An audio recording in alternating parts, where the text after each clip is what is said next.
Sustainable Development Goals atau SDGs merupakan seperangkat tujuan, sasaran, dan indikator pembangunan yang berkelanjutan yang bersifat universal dan dicetuskan dalam Konferensi Perserikatan Bangsa-Bangsa pada tahun 2015.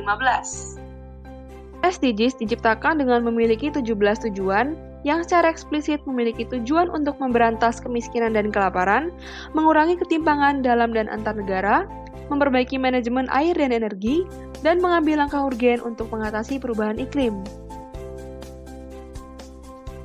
Salah satu tujuan yang terdapat di dalam SDGs adalah Zero Hunger.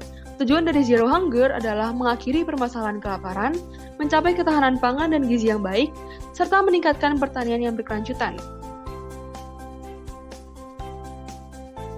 Indonesia adalah negara kepulauan terbesar di dunia yang terdiri atas 17.504 pulau dengan jumlah populasi hampir mencapai 269 juta jiwa.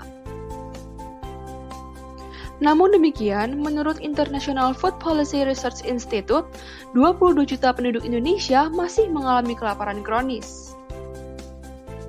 Hal ini menjadikan Indonesia termasuk dalam kategori serius untuk menghadapi kegagalan penanganan tingkat kelaparan dan kekurangan gizi penduduk Indonesia. Itu artinya, di tengah keberhasilan pemerintah dalam menggenjot produksi beras nasional, kelaparan ternyata masih menjadi fenomena keseharian yang dihadapi oleh sebagian penduduk Indonesia. Berdasarkan data dari Global Hunger Index, indeks kelaparan di Indonesia terus mengalami penurunan. Pada tahun 2010, indeks kelaparan di Indonesia turun dari 26,8 menjadi 24,9, dan pada tahun 2019, angka tersebut turun kembali menjadi 20,1. Meskipun demikian, skor indeks kelaparan Indonesia masih lebih tinggi dibandingkan negara lain di kawasan ASEAN, seperti Vietnam yang mencapai skor indeks kelaparan 15,3, Malaysia 13,1, dan Thailand 9,7. Menurut Guru Besar Fakultas Pertanian IPB, ada 4 komponen yang berperan dalam meningkatnya ketahanan pangan di Indonesia. Yang pertama adalah ketersediaan pangan, yang kedua adalah keterjangkauan pangan, yang ketiga adalah keamanan pangan serta ketahanan pangan, dan yang terakhir adalah sumber daya alam. Produksi pangan di Indonesia masih sering terhambat disebabkan oleh hama. Beberapa hama yang mengganggu produksi pangan di Indonesia adalah tikus, walang sangit, burung pipit, dan worm. Hama dapat menyerang seluruh fase pertumbuhan tanaman dan pada akhirnya akan menurunkan kuantitas maupun kualitas dari tanaman itu sendiri dan berakibat pada kegagalan panen. Berbagai upaya telah digunakan oleh para petani untuk menanggulangi hama di sawah.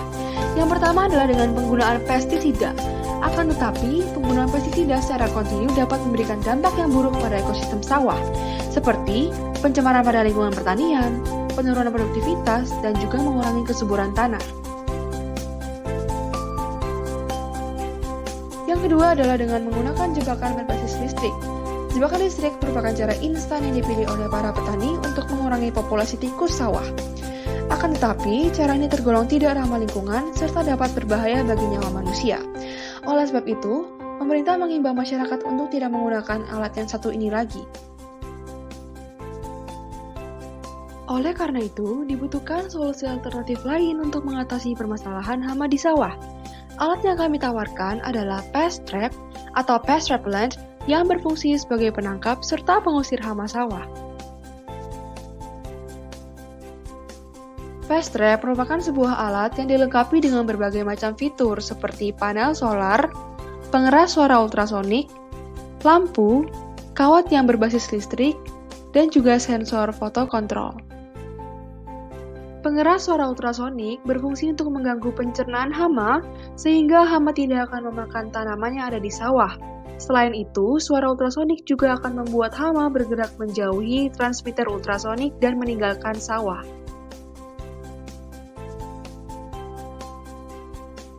Lampu dan kawat listrik berfungsi untuk menarik perhatian hama dan menyengat hama yang mendekat. Panel surya akan mengubah energi cahaya matahari menjadi energi listrik dengan menggunakan prinsip yang disebut dengan efek fotovoltaik.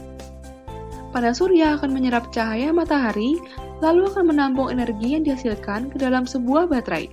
Baterai inilah yang akan menjadi sumber energi pada fitur-fitur lain yang ada di Fast Trap.